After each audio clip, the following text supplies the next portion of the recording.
Earth was the birthplace of humanity and one of the most important planets in UNSC space. But it was also one of the biggest targets for the enemies of humanity. Today we'll take a look at the UNSC Home Fleet and the orbital defenses around humanity's home. I'm Colin, and this is Sci-Fi Deep Dive.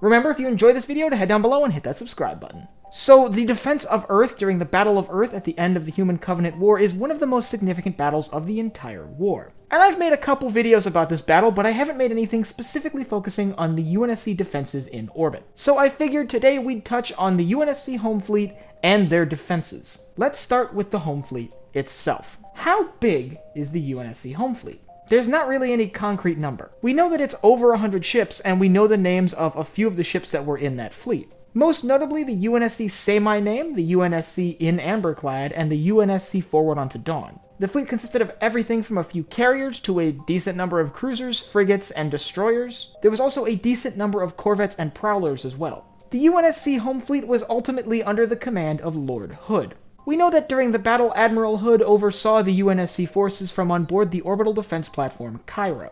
Meanwhile, fellow Fleet Admiral Joseph Harper took command of the vessels in the fleet to engage the approaching Covenant forces. But, as I just mentioned, the ships weren't the only thing the UNSC Home Fleet was bringing to the battle.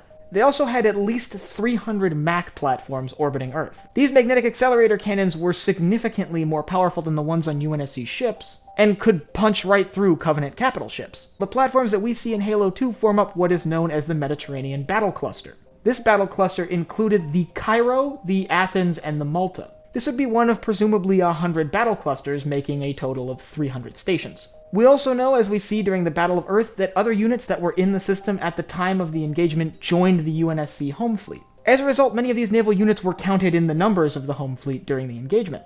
One notable group that was involved was the 5th Fleet. The 5th Fleet was in system under the command of Admiral Harper, and consisted of 8 Marathon-class heavy cruisers and 67 Starwalt-class frigates. They happened to be in orbit of Earth when the Prophet of Regrets fleet arrived. They would join the UNSC Home Fleet, and as a result, Admiral Harper would end up taking orders from Admiral Hood during the duration of the Battle of Earth. Admiral Harper would then lead the forces of his 5th Fleet, as well as other ships from the UNSC Home Fleet, to engage Covenant forces that had just arrived in system. Now, when it comes to history, the UNSC Home Fleet is not as fleshed out as other elements of the Halo universe. We don't really know when it was founded, but we can assume it's fairly old. After all, defending Earth is a pretty important objective, and you think they'd have a fleet doing it basically since the beginning of space combat. However, when the Prophet of Regrets fleet arrives and the UNSC Home Fleet is engaged in its first battle with the Covenant, we get our first real taste at this massive UNSC force. They're actually able to do a significant amount of damage to the Prophet of Regrets' small scouting fleet. I use small relatively, by the way. It was still a very powerful military force. However, they weren't able to destroy all the ships.